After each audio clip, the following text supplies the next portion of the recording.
pemirsa di studio dan dimanapun Anda berada, selamat jumpa lagi dengan saya, host yang tidak terkenal.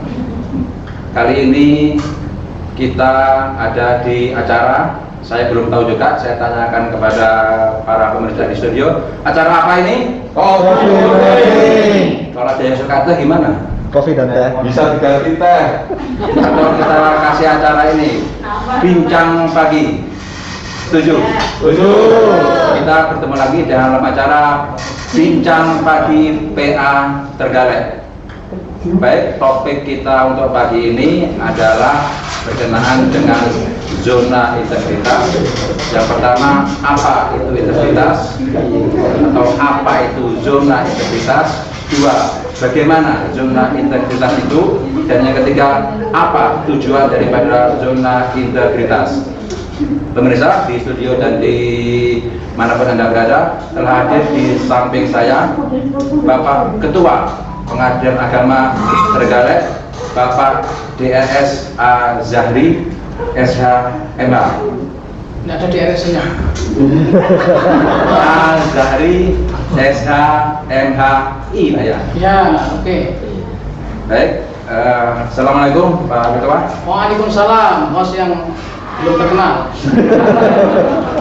Kapan boleh jadi host? Selamat pagi, kami serahkan kepada Bapak Ketua. Sehat Pak ya? Alhamdulillah, sehat-sehat. Tapi ngomong-ngomong, saya teringat namanya ini Azhari, saya teringat dengan apa namanya, dulu ada buruan ya, buruan yang sempat dikejar-kejar, alhamdulillah tertangkap. Ada hubungan apa Pak dengan bapak yang tertangkap itu Pak? Mungkin ada kaitan keluarga Pak? Itu Dr. Azhari dari Malaysia. Jadi kalau hubungan nasab nggak jelas, hubungan apa pertemanan juga nggak ada. Hanya saya banyak baca karena kebetulan ada hubungan emosional gitu ya.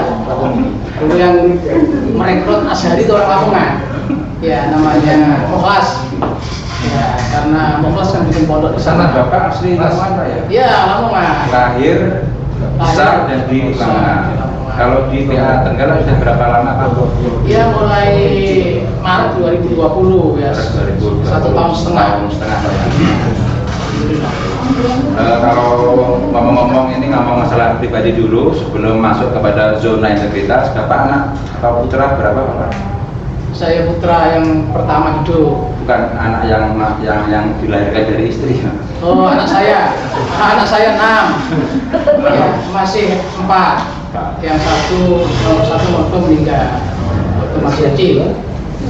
Atau mungkin teringat ada pemirsa di studio atau di manapun Anda berada, mungkin ada teringat dengan ini artis idola, ada kaitan, ada mirip-mirip namanya juga. Apakah ada hubungannya? Kita tanyakan kepada Bapak. Ayo malah nggak ada juga ya. Ya saya kenal nama saja. Jadi yang mirip-mirip itu tidak ada kaitannya dengan Bapak Ketua kita ini. Baik, pemirsa di studio dan di manapun Anda berada, karena durasi waktu kita berjalan terus, kita tanyakan kepada Bapak Ketua tentang yang tadi kita sampaikan, topik kita yaitu tentang apa namanya, zona integritas. Yang pertama, apa zona integritas itu Pak? Kita bicara masalah ontologi Pak. Kalau ada orang pintar-pintar bicara itu katanya ontologis. Jadi ini kita kaitkan dengan zona integritas, apa itu Pak? Secara ontologi. Ontologi kan sudah ilmu filsafat itu ya. Ya sudah tinggi itu. Ya kalau arti yang gampang itu zona itu kan area, wilayah ya. Integritas itu kan asalnya dari bahasa Inggris, integrity. Tapi orang Indonesia pakai TT itu tidak suka, baru orang Malaysia kalau suka itu university. Kalau kita TT itu jadi tas, ya universitas, integritas ya.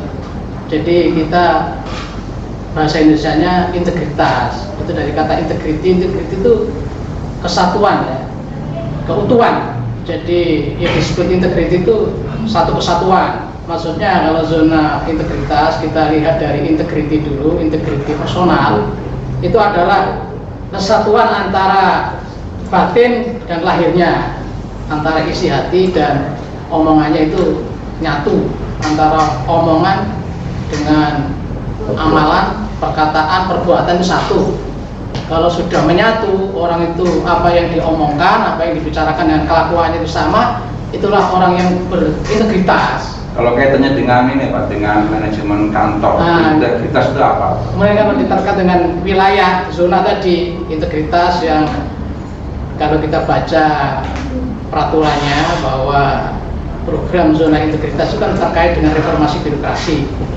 Jadi untuk percepatan reformasi birokrasi, maka di tiap-tiap institusi satker diadakan zona integritas, yaitu satu wilayah ya yang semua aparatnya, pimpinan dan semua pegawainya itu bertekad untuk ya bertekad satu tekad untuk membangun budaya, membangun pola pikir ya sebagai pelayan bukannya dilayani, dan membangun kekuatan untuk anti KKN. Nah, di sana itu kalau terkait dengan birokrasi, zona integritas terkait dengan reformasi birokrasi.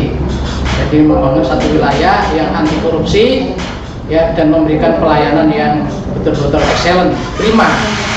Nah, nanti kalau sudah itu kaitannya dengan WBK, WBBM itu sudah apa istilahnya, sudah satu identitas, sudah satu nama yang didapat karena hasil penilaian dari tim penilai, maka disebut bahwa WBK itu adalah satu apa entitas begitu, satu satker yang telah mendapat penilaian dari tim bahwa dia sudah dinyatakan anti korupsi ya.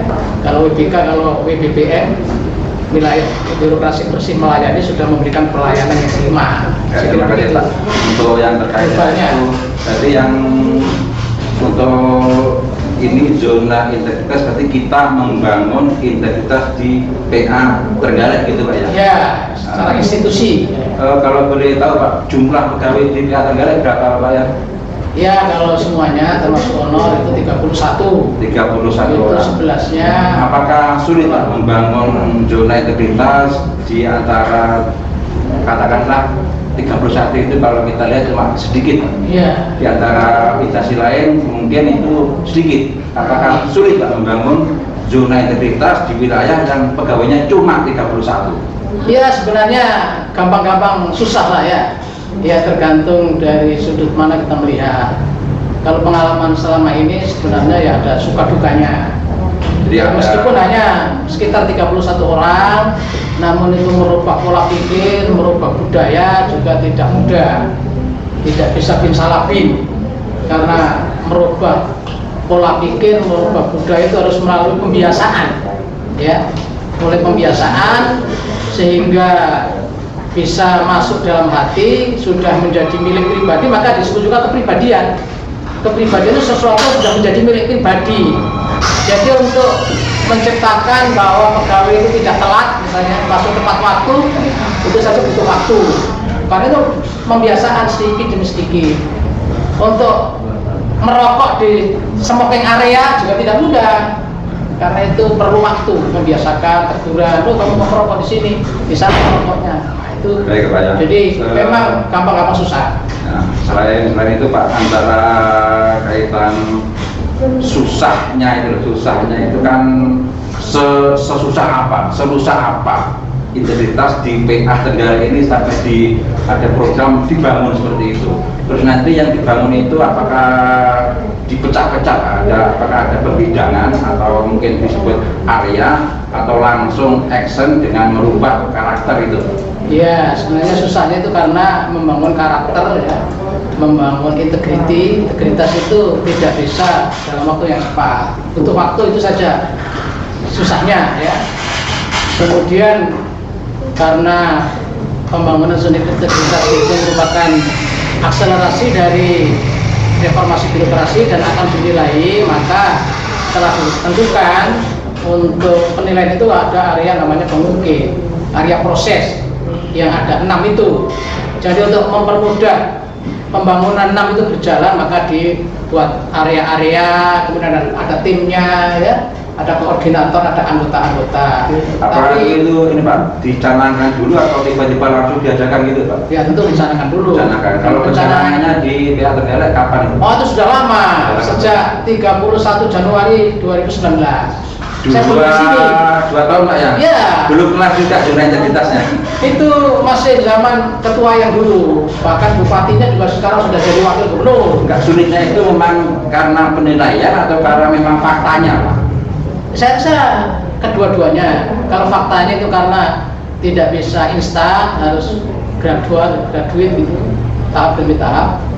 Kemudian penilaian itu juga karena penilaian semacam ini kan subjektivitas penilai itu sangat kuat. Ya. Main dengan bola, oh jelas ini golnya kan gampang. Tapi kalau penilaian semacam ini kan banyak faktor keberuntungan. Pas tampil listrik mati kan sudah, atau pas mau tampil ketuanya pilek, misalnya itu kan sudah apa? Sudah faktor keberuntungan. Soalnya kalau kita melihat ini Pak, melihat kita kan berasal dari lingkup. Iya. Mungkin ada yang pesantren. Nah, intinya kan kita itu orang-orang yang terdidik untuk memang berintegritas. Iya. Kita didik secara agama seperti itu. Apakah ini seharusnya kan bisa membantu yang luar biasa liatan ini, dan kayaknya kan memang tidak sulit lah untuk membangun karena memang ada karakter kita itu memang sudah terbentuk dari awal. Apakah sulitnya itu memang fakta ataukah memang karena ada keterkaitan yang Bapak katakan dari subjektivitas tim penilai? Kalau fakta saya yakin ini mungkin kalau kita nggak sulit-sulit amat lah kalau fakta secara pribadi barangkali begitu. Cuma kalau ada penilaian itu lain lagi. Ini memang kendalanya di mana Pak? Karena memang harus ada mulai proses penilaian itu yang ribet, ataukah memang karena faktanya Bapak sendiri mengakui memang kita itu rusak gitu. Nah, faktanya juga ada, unsur faktualnya, unsur subjektivitas penilai juga ada ya. Faktanya kan memang kita ini kulturnya beda-beda ya. Punya merubah kultur itu kan berat. Maka banyak organisasi-organisasi yang kuat itu karena basisnya kultur, bukan struktur. Ya. Jadi karena basisnya kultur maka gampang. Maka untuk merubah kultur itu ya susah. Yang biasa kulturnya itu belum hidup bersih, lalu di sini kita ajari harus hidup bersih, hidup teratur, kan susah. Yang kulturnya itu biasa merokok, terus di sini merokoknya harus di tempat tertentu, itu susah. Jadi karena kita merubah kultur yang sudah ada. Kalau kita tidak merubah kultur, itu akan mudah ya. Kalau apa kultur yang dari di bawah sejak kecil, lalu tidak kita arahkan, ya. Kan kultur kita kan dulu ketika katakanlah zaman Orde Baru ya, itu kan kultur feodal masih kental. Kalau pegawai itu harus dilayani. Kalau dulu kan kalau bisa dipersulit, kenapa dipermudah kan begitu. Nah, sekarang kultur itu kan harus kita buang jauh-jauh. Itu yang kadang-kadang susah di situ. Harus dipermudah Pak ya. Iya. Itu sudah mudah. Iya, cukup sudah mudah itu. Jadi sebenarnya kita masing-masing pegawai sudah punya kultur positif. Hanya kultur yang dibangun ini tentu kadang-kadang tidak sama dengan kultur yang kita punya. Itu persoalannya, ya, sehingga di situ ada suka dukanya. Itu loh. Jadi di sana, jadi ada faktualnya, memang juga harus menyesuaikan dengan kultur yang mereka maksud, zona integritas. Kemudian juga penilaiannya tentu ada subjektivitas. Jadi tidak hanya pegawai, kultur masyarakat juga begitu. Untuk diadakan zonasi, diberi kalung, ini yang tamu, ini jadi ada timbal balik Pak ya, walaupun mungkin kita secara pribadi mungkin sudah katakan sudah berzona atau berintegritas, tapi masyarakat itu kadang-kadang memang sulit dikendalikan. Apakah ada begitunya Pak ya? Ya, di samping dari internal kita, pegawai kita harus menyesuaikan integritas yang dibangun sesuai dengan keputusan Menpan RP nomor 10 yang terakhir 2019. Itu ada tema-tema di mana harus kita bangun seperti itu. Juga memang dari masyarakat juga masih perlu waktu untuk ngantri, ya, untuk ngantri dengan jujur, ya, untuk katakanlah kalau kita terapkan prokes, ya, protokol kesehatan untuk bicara itu kan juga tidak mudah. Jadi yang jelas ada komunikasi dua arah Pak ya, antara internal dan eksternal ini untuk membangun zona. Kalau yang internal kita itu baik, yang di luar jelek, tentu penilaian juga belum tentu bagus Pak ya. Artinya ada saling mempengaruhi di situ. baik Pak, kita ini acara kita kan bincang pagi Pak ya, atau katakanlah tadi coffee morning atau teh morning, cuma nggak ada kopinya Pak ini Pak. Ya nanti kopinya ada. Kita minta ini siapa kalau kopinya ini disajikan di sini. Kasih meja lah, kasih kopi. Mbak Ria, kalau ada kopi di sini, kasih meja sedikit kecil kopi, kita mungkin haus biar enjoy, biar minum. Ya, oke. Sambil nunggu Pak, kita lanjut membicarakan tentang, tadi sudah bicara tentang ontologi Pak ya, tentang apa itu, kemudian kita berlanjut sedikit tadi dari disinggung tentang bagaimana, tentang cara, yaitu jadi sudah ada perencanaan Pak yang mulai tahun 2019 bulan Februari, itu kalau boleh dibilang orang-orang bilang epistemologi, atau bagaimana cara mengelola membangun itu. Lebih lanjut, apa trik Bapak untuk membangun kawasan ini kita bisa berzona? Ya, apakah dipecah-pecah ini Pak? Iya. Ada area-areanya itu atau bagaimana? Ya, kita sesuai dengan petunjuknya kita pecah menjadi, kita implementasikan pada 6 area. Area yang utama tentu area 1 ya, perubahan, manajemen perubahan. Nah, ini kiat kita untuk membangun mindset dan culture set, pola pikir dan budaya. Ini kita tentu di pengadilan ini kan ada strukturalnya, maka pimpinan pengadilan ya, wakil dan pimpinan unit kerja, panitera, sekretaris kita tetapkan sebagai role model. Role model itu dalam bahasa agama adalah uswatul hasanah ya. Jadi uswah dan qudwah, tidak hanya uswah. Uswah itu kan contoh, ada qudwah, figur. Bangga gitu, kalau melihat sekretaris, bajunya rapi, ya, sepatunya klimis, itu kan bangga anak buah, dia tiru. Nah, itu maksudnya role model.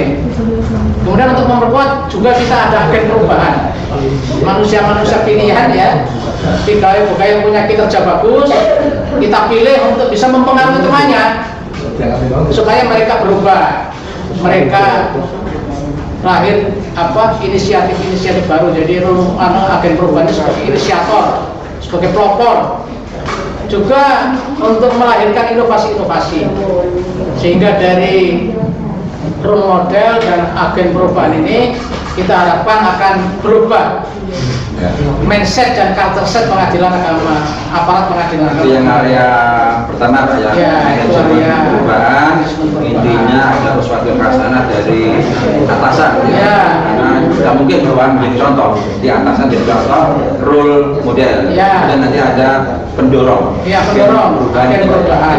Terus yang kedua Pak, area yang dibangun, area kedua kan tata laksana.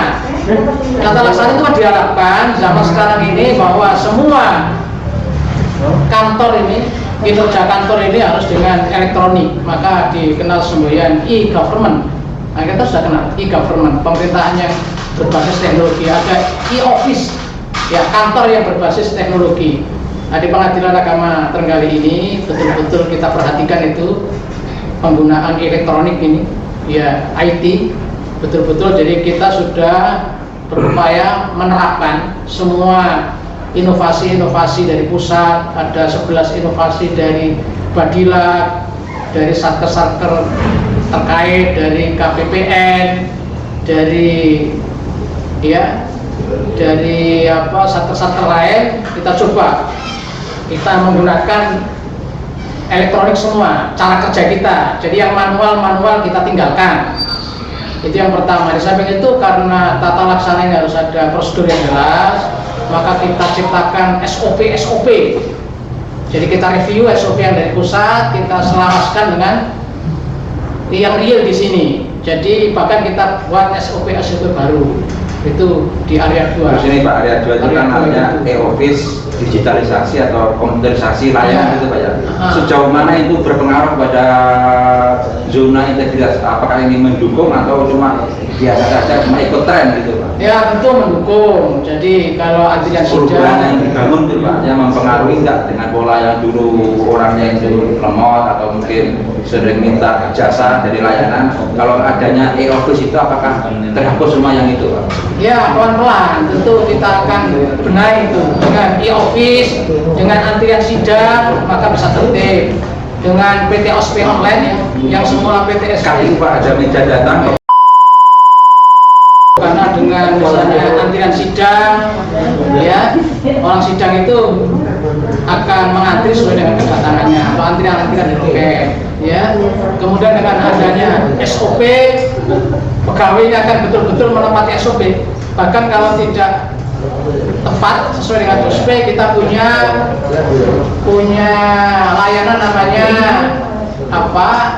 Keterlambatan layanan akan mendapat souvenir dari kita. Ya, jadi Pak, salah satu saya ingin tahu Pak, salah satu contoh Office atau aplikasi yang monumental, artinya itu yang paling berpengaruh dalam rangka mendukung zona apa? Aplikasi. Oh, yang di sini yang kita unggulkan itu aplikasi namanya Sinova. Sistem notifikasi, sistem informasi notifikasi perkara pengadilan. Itu cara kerjanya atau sistemnya atau? Jadi sistem ini ya pertama untuk mengurangi kontak fisik antara para pihak dengan pegawai. Yang kemudian yang kedua untuk transparansi daripada panjer yang telah dibayar. Itu maksudnya. Kemudian lebih jauhnya untuk pembangunan administrasi kependudukan agar lebih cepat, lebih tertib. Kita kerjasamakan dengan Dukcapil dan Kementerian Agama. Jadi dengan notifikasi ini pihak berperkara sejak daftar sampai perkaranya putus akan mendapat perkembangan perkaranya sehingga tidak tanya-tanya, prosedurnya jelas.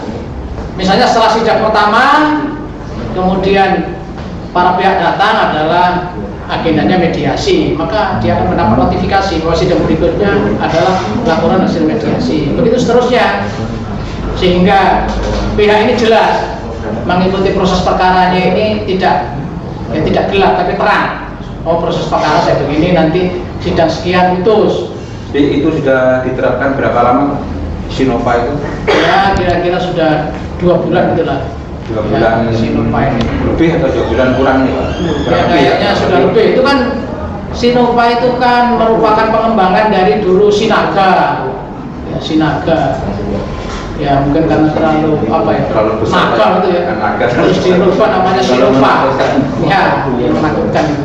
Jadi sudah. Jadi Sinova ini tidak hanya kepada pihak yang berperkara, kepada pegawai pengadilan juga mendapat notifikasi apabila melaksanakan tugas tidak sesuai dengan SOP, ya akan dapat peringatan.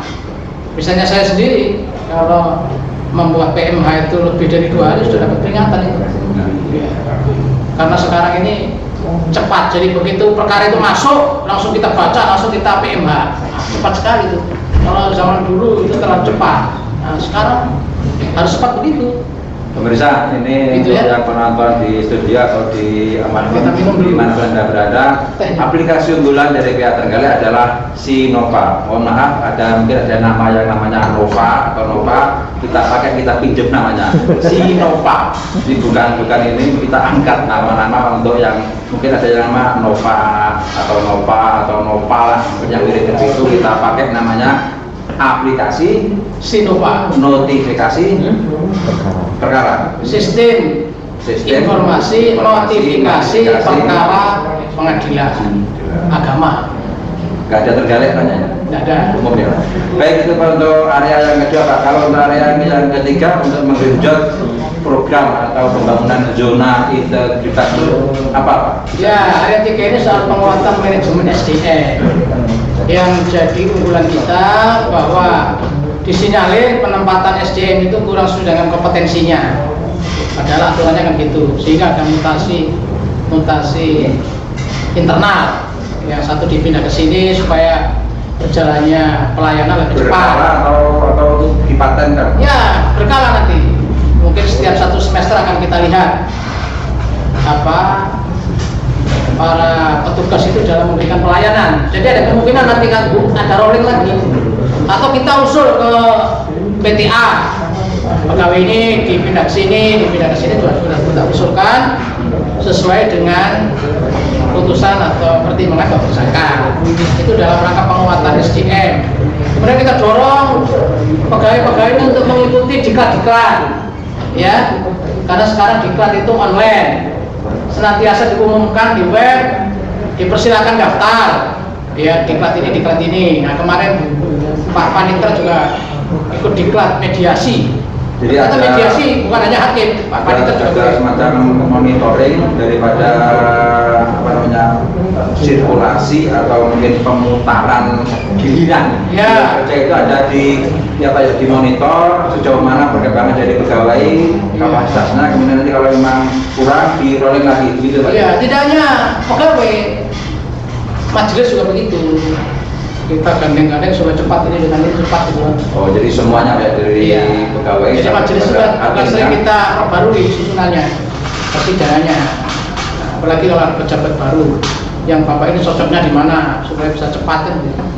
Itu ini tak apa untuk meminimalisir, karena mungkin kalau pegawai ini terlalu akrab dengan satu pekerjaan, kalau nggak di rolling nanti jangan-jangan ada hal-hal yang koruptif. Iya, untuk mengantisipasi itu yang sudah lama-lama di PTSB kita perhatikan. Dulu ada yang paling lama di sini, kita pindah ke sana. Untuk menghambat itu Pak ya? Ya, mengantisipasi lah. Baik. Ya meskipun belum terjadi apa-apa. Luar biasa. Terus kita kasih ini, apalagi juga nanti di area 5 itu ya. CCTV. Untuk yang ketiga Pak, ada program bulannya yaitu rolling secara berkala terhadap pegawai biar tidak terlalu jenuh atau tidak terlalu akrab dan akhirnya terhadap pekerjaan akrab dengan pekerjaan akhirnya malah timbul hal-hal yang koruptif terhadap pekerjaan. Ya itu. Karya yang selanjutnya Pak ada keempat, karena ini terkait durasi juga Pak. Keempat itu adalah peningkatan akuntabilitas kinerja. Apa itu Pak? Ya, akuntabilitas kan pertanggungjawaban. Jadi kita bekerja di pengadilan ini kan mendapat DIPA, mendapat anggaran dari negara. Nah, anggarannya enggak tanggung-tanggung, kita ini punya 2 anggaran DIPA. Kalau di kantor-kantor lain itu kebanyakan 1 aja. Kita ini 2. Ada namanya DIPA 01, DIPA 04. Banyak mana Pak? 1, tapi yang kita 2 banyak mana dengan yang 1 tadi? Ya, itu lebih enak 2 kan? Jadi di sini ada DIPA 01, 02. Itu supaya negara memberi anggaran ini sesuai dengan output dan outcome yang kita hasilkan, maka terbaca di kinerja akuntabilitas. 01 itu apa? DIPA 01. Ya, DIPA 01 kan dari Badan Urusan Administrasi Mahkamah Agung, belanja pegawai, belanja. Ya tadi Pak DIPA 0 berapa? DIPA 04 itu dari Dirjen ya terkait dengan pelayanan hukum. Dengan tadi saya kan DIPA 02. Ya benar 01 dan 04. Tadi Bapak pertama kayaknya menyebut 02. Iya tuh. 01 dan 04. 01 dan 04. 04 Pak ya. Yang betul itu Pak ya. Betul, iya. Itu dari dua ya Mahkamah Agung. Yang ke 04 ini dari Dirjen Padilan. Dirjen khusus yang menangani PA. Sama-sama dari eselon 1, 2 dengan Padilan. Nah, sama. Bukan langsung dari Mahkamah Agung. Nah, itu jadi, berarti akuntabilitas. Nah, ini kita pertanggungjawaban ya keuangan negara, kita pertanggungjawaban kepada atasan, kepada publik. Ya, bahwa di sana tidak ada kebocoran, kita gunakan seefisien mungkin. Maka disusun namanya sakit. Ya. Apa sakit itu? Ada yang tahu teman-teman di sini? Apa kepanjangannya sakit? Ini Pak Ketua nanya kepada antum semua ini. Apa sakit itu? Sistem informasi akuntabilitas kinerja instansi pemerintah. Sistem informasi akuntabilitas kinerja instansi pemerintah. Jadi satu sistem akuntabilitas, di situ tentu banyak sub-sistemnya ya. Ada Renstra ya.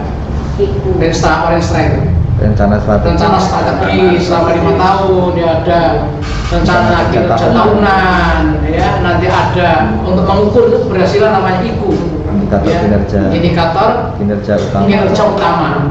Tidak semua kinerja diukur, tapi yang utama khususnya dalam penyelesaian perkara. Tugas kita ini kan menerima, memeriksa, mengadili, menyelesaikan. Jadi ibunya itu diarahkan ke situ dengan duit bayar hakim yang misalnya hakim yang paling rendah gajinya kan dibayar sekian ratus juta 1 tahun dengan sewa rumah, dengan dikasih ongkos jalan. Itu produknya berapa? Nah, cocok nggak negara biayai seorang hakim dengan produknya? Itulah di situ harus kita hitung di intinya area pertanggungjawaban kinerja kita ya. Itu mungkin dari kinerja kegiatannya atau mungkin dari pendanaannya gitu Pak ya. Kalau nanti bagus kinerjanya ya mungkin gajinya akan dinaikkan. Apa itu namanya? yang pegawai terima selain gaji apa namanya? Remunerasi. Remon, akan jadi 100% kalau kinerjanya bagus. Yang berikutnya Pak, area yang ke Pengawasan, pengawasan. penguatan pengawasan. Ini kan betul-betul pengawasan kita optimalkan supaya tidak ada kebocoran dan tidak ada penyelewengan, itu intinya. Ya, jadi di sana ada unit apa? UPG apa? Unit pengendali gratifikasi. Jangan sampai aparat kita ini mendapat hadiah karena mutusnya cepat, diska 1 kali putus, ya, besok dibawakan ayam lodo.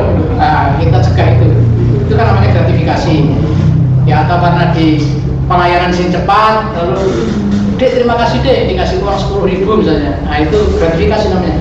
Nah, itu kita pantau, jangan sampai terjadi. Bahkan tukang parkir juga begitu, mestinya gratis di sana. Belum pernah terjadi itu Pak ya? Hah? Laporannya belum ada. Dari Alhamdulillah. UPG-nya ini belum pernah lapor. Terus di situ kita jaga juga benturan kepentingan. Jangan sampai ada orang perkara yang ngadili pamannya, karena yang berperkara kemenakannya, nah, itu tidak boleh. Gitu ya. Itu namanya benturan kepentingan. Terus ada lagi masih ditambah pengawasan hakim, nah, pengawasan hakim mengawasi teman-teman ini. Jadi untuk menghindari kebocoran penyelewengan sudah maksimal di situ. Sudah lagi ada CCTV, ada zonasi dan lain-lain. Nah, itu di area 5. Gambarannya begitu. Apa Pak? Hanya program atau mungkin apa ya yang menonjol atau yang di ini selain CCTV tadi Pak untuk menekan orang-orang agar terawasi itu Pak. Oh, itu kita buat screening atau sistem zonasi. Jadi maksudnya mulai dari pintu masuk orang sudah ditanya, di screening. Ini Anda mau apa ke sini? Ya. Sehingga kalau calo ketahuan, nggak akan bisa masuk. Oh, pihak berperkara dikasih. Apakah ada ini juga? Apakah ada nanti kalau ada pihak yang kecewa bisa melapor, ada nggak Pak? Oh, banyak ya, betul. Apa aja itu Pak? Di area 5 itu ada, kita siapkan meja pengaduan. Ya, pengaduan. Itu yang manual. Kemudian ada siwas di situ. Siwas apa itu Pak? Siwas. Siwas itu sistem pengawasan dari Mahkamah Agung, ada aplikasinya. Dan langsung ke sana. Ya, dari bawah situ, tinggal isi aja. Apa laporannya sudah. Jadi dulu Pak ya, ada pihak yang nggak puas terhadap pelayanan, dia langsung ngisi siwas. Bisa. Boleh. Bahkan bisa lapor. Dari Badila kan sudah suruh lapor itu. Bahkan bisa kalau mentok itu bisa lapor ke channelnya Wakil Presiden. Kan punya akun juga itu, lapor. Nah, jadi Bapak nanti kalau main-main di sini dilapor langsung ke Pak Maruf Amin bisa itu. Saya kan bos Pak di sini. Oh gitu. Bos ya. Nah, itu area 5. Jadi selain screening, ada CCTV, Ya, ada betul. meja pengaduan, ada sistem aplikasi yang siwas tadi, Iya, siwas. langsung ke Mahkamah Agung. Baik Pak, yang ke Iya. 5 sudah, yang ke 6 apa itu Pak? Oh, ini terakhir, ini yang lebih dasar kita usahakan ya, yaitu untuk meningkatkan kualitas pelayanan. Jadi intinya kita ini aparat pengadilan kan melayani masyarakat, sehingga kita upayakan pelayanan yang prima, yang excellent. Pelayanan yang kalau dalam istilah hukum itu sederhana, cepat, biaya ringan. Kita sudah upayakan itu ya. Upaya pelayanan itu melalui PTSP, pelayanan terpadu satu pintu. Kalau zaman dulu itu pelayanan banyak pintu, nah sekarang satu pintu. Nah, satu pintu itu diharapkan di situ pelayanan sudah ada semua. Ada loket informasi, ya, ada loket pendaftaran, loket pembayaran kita gandeng BRI. Kemudian ada loket pengambilan produk, di sini ada loket bantuan hukum. Nah, itu semua dalam satu pintu. Dan tidak hanya manual, sudah kita online kan.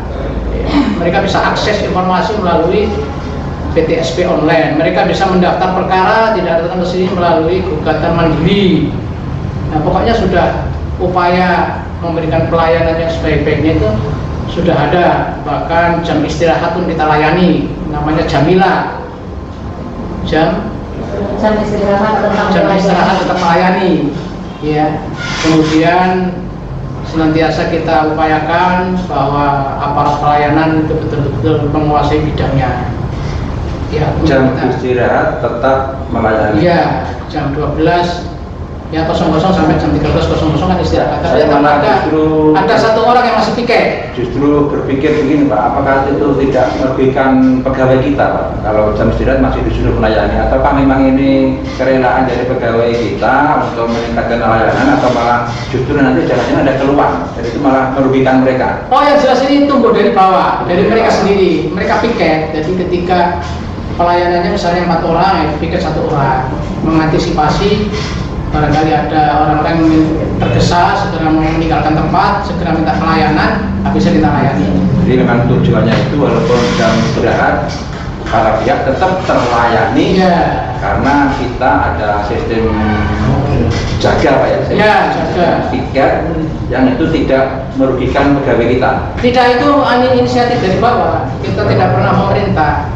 Karena semangatnya melayani masyarakat tadi, sampai istirahat pun ada mereka gilir untuk melayani. Jadi kalau memang angan-angan saya dari ini aja sudah kelihatan integritasnya sudah muncul, ya, sudah dinilai layak seharusnya. Karena memang dari ini aja sudah kelihatan pegawai itu sudah mau berkorban demi pelayanan, dan mereka juga tidak terindikasi koruptif selama ini, karena ada CCTV yang mengawasi. Tidak ada laporan sama sekali dari sekian waktu untuk berjalan ini Pak ya. Kalau dari sisi itu ya mungkin sudah layak kita, PBK itu sudah layak ya kalau dari sisi itu, tapi nanti kan ada penilaian benar yang pakai waktu itu.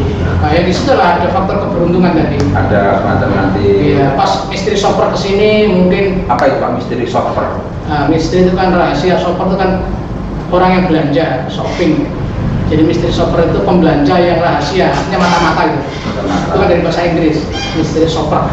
Ya, itu maksudnya orang datang tapi menyamar ya, seperti orang ke mall, dia mungkin dari dinas apa itu untuk ngetes betul atau enggak, ini mau enggak gitu Pak ya. Itu misteri shopper itu kan di dunia bisnis nih, untuk mengetahui ini barang yang dijual ke daluarsa apa enggak. Nah, kemudian penggunaannya diperluas. Sekarang kan banyak diperluas. Kayak di sini ada lip service atau apa? Ya, itu bisnis proses kan, kita meskipun dengan bisnis kan menggunakan kata-kata bisnis proses. Bisnis kan artinya urusan orang yang sibuk. Ya. Di sini orang yang sangat sibuk. Jadi bisnis. Karena memang orang bisnis itu orang sangat sibuk. Ini Pak, zona integritas. Kalau saya lihat kantor PA Tegal ini kan beda dengan kantor lain. Yang masih kelihatan tidak seluas dengan yang lain. Apakah ini ngaruh Pak? Ngaruh dalam penilaian ataukah tidak? Seharusnya kalau kita lihat dari kriteria itu tidak ngaruh. Ya, jadi apakah kantor itu luas, sudah prototipe atau belum, seharusnya tidak mengaruh, karena itu tidak masuk kriteria penilaian. Yang dinilai itu kan bahwa betul-betul kita ini sudah budaya anti korupsi, ya, budaya anti KKN, kemudian kita pelayanannya sudah bagus, itu aja. Jadi kantor kecil tidak. Belum Pak, tadi Pak, saya tidak menyilahkan ngopi dulu Pak. Monggo Pak. Sudah saya minum. Saya rasa sudah banyak ya. Izin nonton, minum dulu. Saya pikir sudah semuanya bisa kita petik. Jadi intinya ada hati, ada akal, itu adalah perubahan manajemen. Kemudian nanti ada aturannya yang ngatur kerja kita, tata laksana itu. Kemudian nanti SDM, itu manusianya bagaimana. Jadi ada hati pikirannya baik, kemudian nanti juga ada sistemnya kerjanya bagaimana, ada manusianya seperti apa, akuntabilitas, tanggung jawabnya seperti apa, kemudian diawasi terus. Setelah itu ada kepuasan Pak ya. Di 6 area itulah yang dibangun dalam zona integritas, apa yang tadi dikatakan oleh Bapak Ketua PA Trenggalek A. Zahri SHMHI. Demikian pemirsa di studio dan dimanapun Anda berada, kami akhiri, kurang lebihnya mohon maaf. Saya host yang tidak terkenal mengakhiri. Assalamualaikum warahmatullahi wabarakatuh. Waalaikumsalam.